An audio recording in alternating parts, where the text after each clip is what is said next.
இன்றைக்கான காற்று செய்திகள்.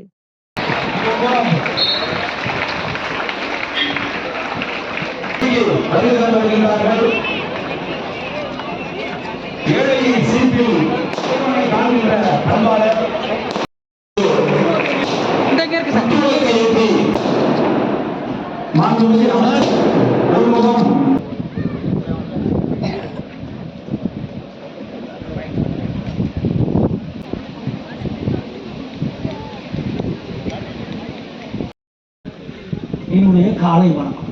சரியா? எல்லாம் சாப்பிட்டுருந்தாச்சா? எல்லாம் காலையில் சாப்பிட்டுருந்தாச்சு.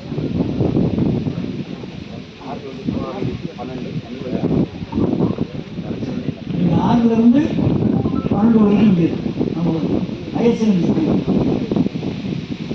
1லேருந்து 5 வரைக்கும் குழந்தைங்களுக்கு சாப்பாடு முதலமைச்சர் போட்டாங்க. என்ன காரணம்? காலையில் நீங்கள் பிறப்பு வரும்போது பஸ்ஸில் அவசர அவசரமாக தானே பிறப்பு வரையும். வீட்டில் இருந்து அவசர அவசரமாக தான் கிளம்பி வருவாங்க. உங்கள் அம்மா அம்மாவும் வேலைக்கு போகணும், வேகமாக போவாங்க. இதெல்லாம் நினச்சி நம்மளுடைய முதலமைச்சர் 1ஆவது வகுப்புலேருந்து 5ஆவது வகுப்பு வரைக்கும் அந்த குழந்தைக்கு சாப்பிடுவாங்க. 5லேருந்து 12 வரைக்கும் இந்த குழந்தைகளுக்கு நிறைய உதவி பண்ணுறாங்க. படிக்கணும்னு நினைக்கிறேன். அவரை உங்களை உங்கள் குழந்தையாக இருக்கிறார். நீங்கள் என்ன படிக்க நினைக்கிறேன்?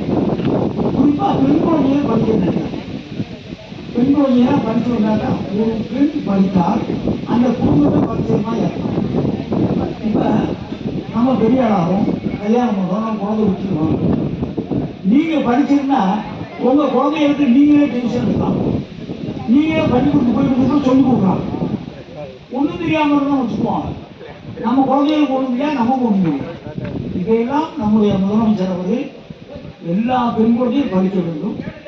ஆண் குழந்தைகளுக்கு ஈடு இணையாக, பையன்களுக்கு ஈடு இணையாக குழந்தைகளும் பெண் குழந்தைகள் படிக்க வேண்டும் என்று சொல்லி நம்முடைய முதலமைச்சர் அவர்கள் நிறைய நல்ல திட்டங்களை தீட்டுகிறார்கள்.